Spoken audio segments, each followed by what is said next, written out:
Hey, good morning, everybody. It's Gary here. Hope you had a nice weekend.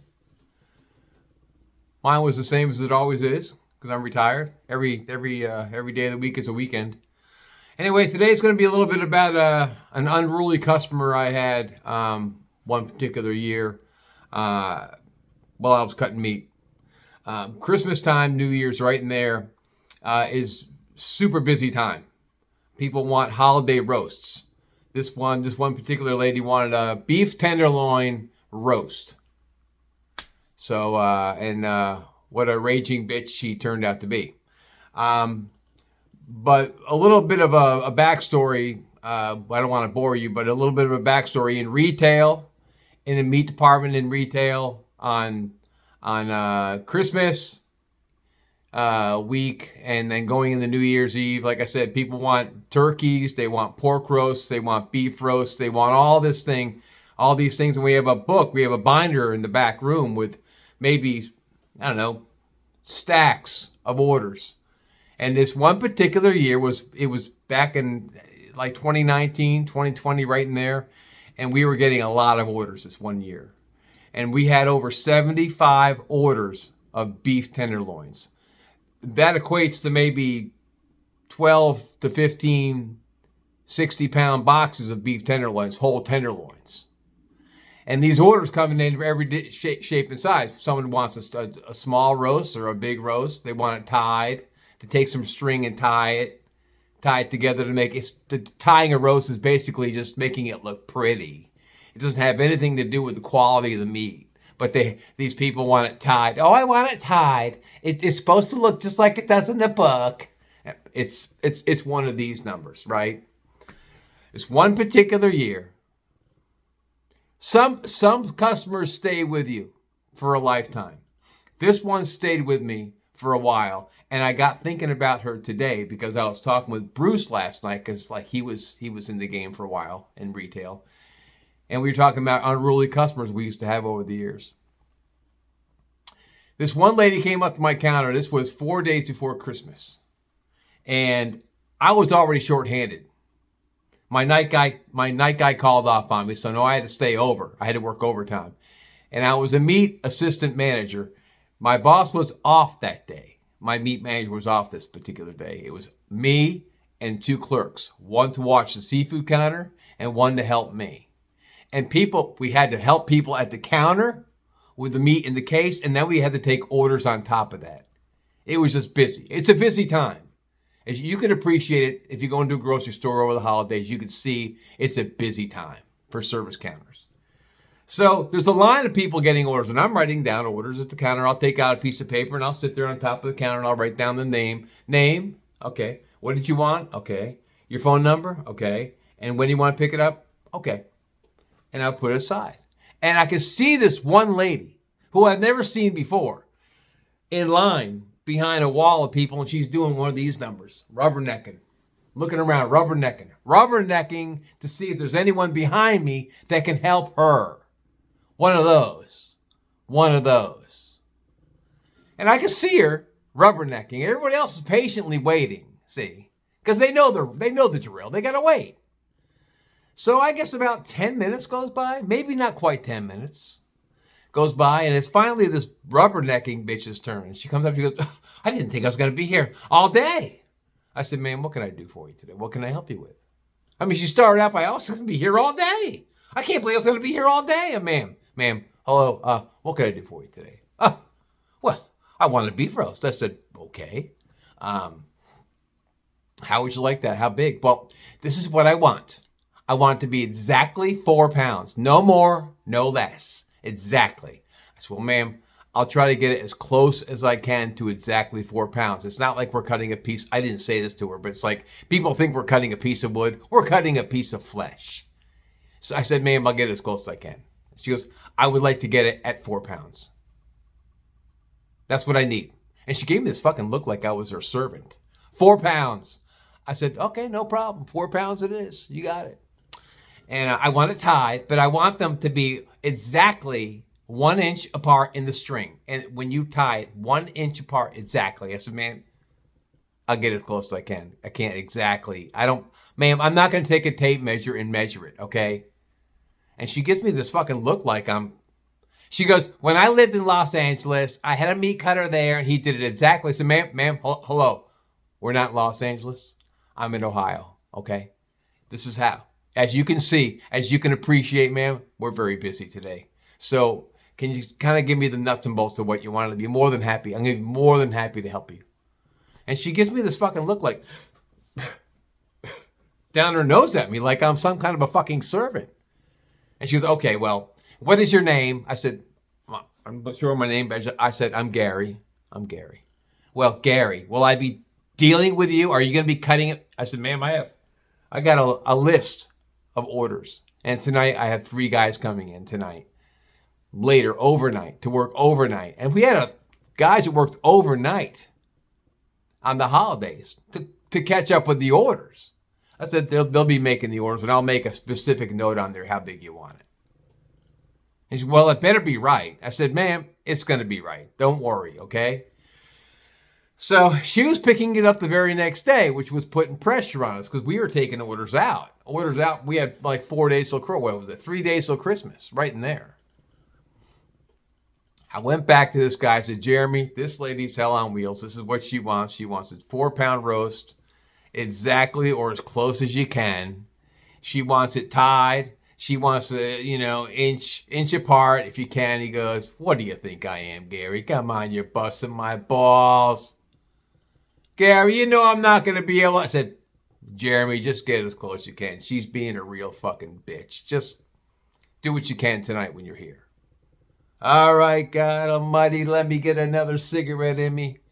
I'm not even on the clock yet, Jesus Christ, Gary. This guy was an older dude. He's retired from the Air Force and came back and worked to get out of the house and work part-time because he used to be a meat cutter. He was a chef in the Air Force. Let me get another cigarette in me. I should have started drinking today. I knew I should have started drinking today. That's his attitude. He was real laid back, did not give a fuck about anything. So, my time's up. I leave for the day. I come back. There's a dolly back there with all the stacks of beef orders on the stacks. And the lady's last name was Pearson. So I was going through the stacks at 5 o'clock in the morning. I'm going through the stack. And I pull it out and I said, Mrs. Pearson. And I'm looking at the roast. I'm thinking, it's a nice looking roast. Jeremy did a nice job. It looks really nice. And it was 4.12 pounds. I'm thinking, oh shit, I can't do that.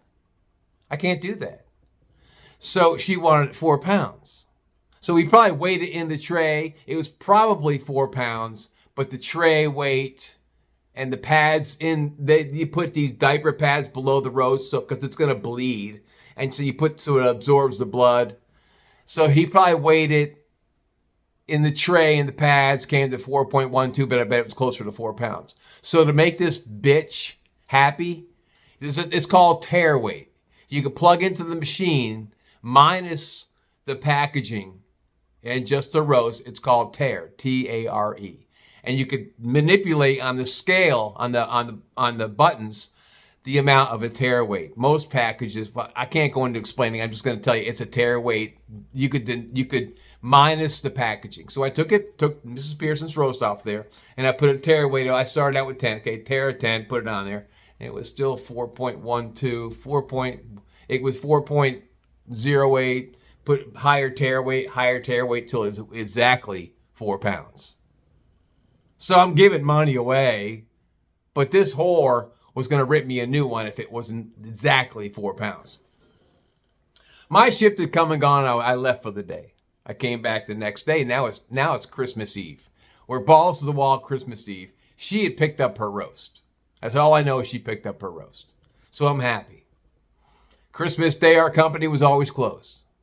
So that was done. It came and went. The very next day, the day after Christmas, is usually the slowest day of the year. Because people are taking gifts back to the stores, getting resized shirts or pants they got for Christmas. It's a slow day. And we're just putting the case together, and just taking our time, having a cup of coffee behind the scenes. And a clerk from the seafood shop comes back and says, hey, Gary, there's a lady out there looking for you. I said, okay. He goes, she's pissed. She's pissed. I'm like, okay.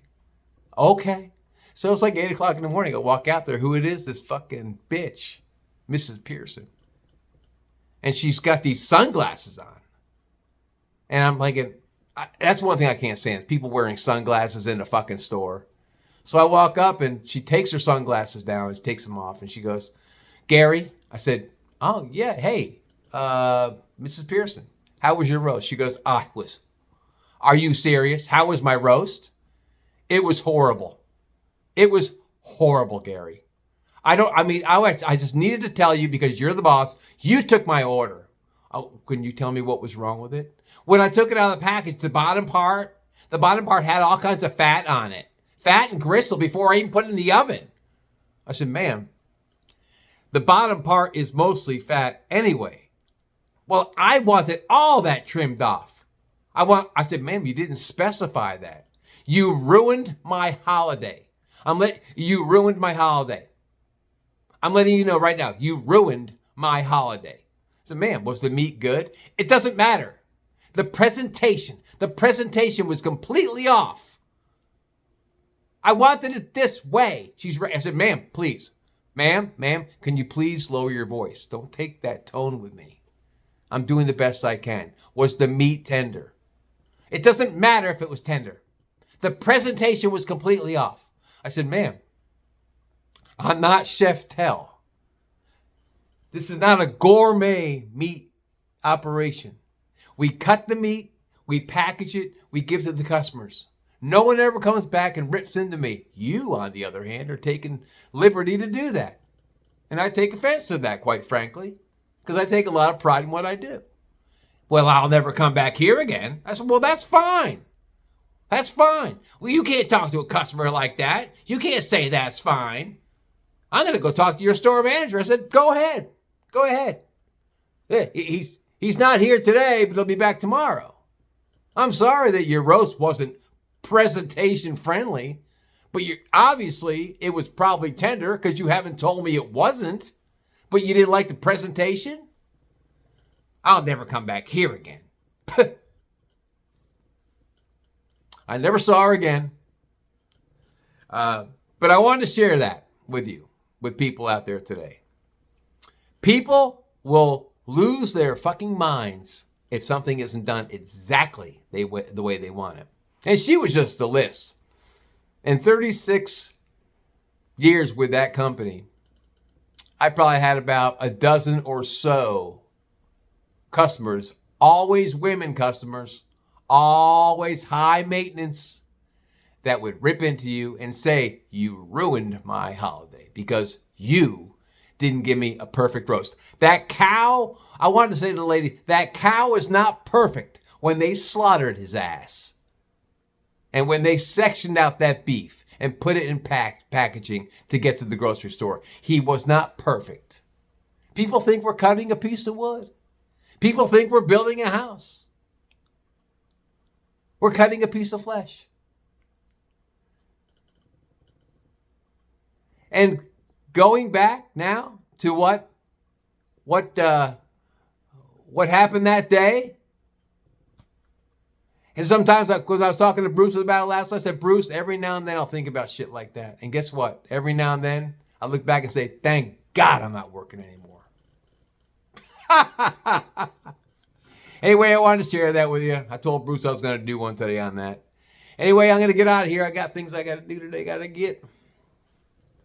I'm sure I'll run into you again this week sometime because I come up with all kinds of new content.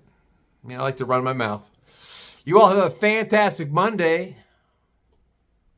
It's not that bad. Take care of yourselves and each other. Peace out.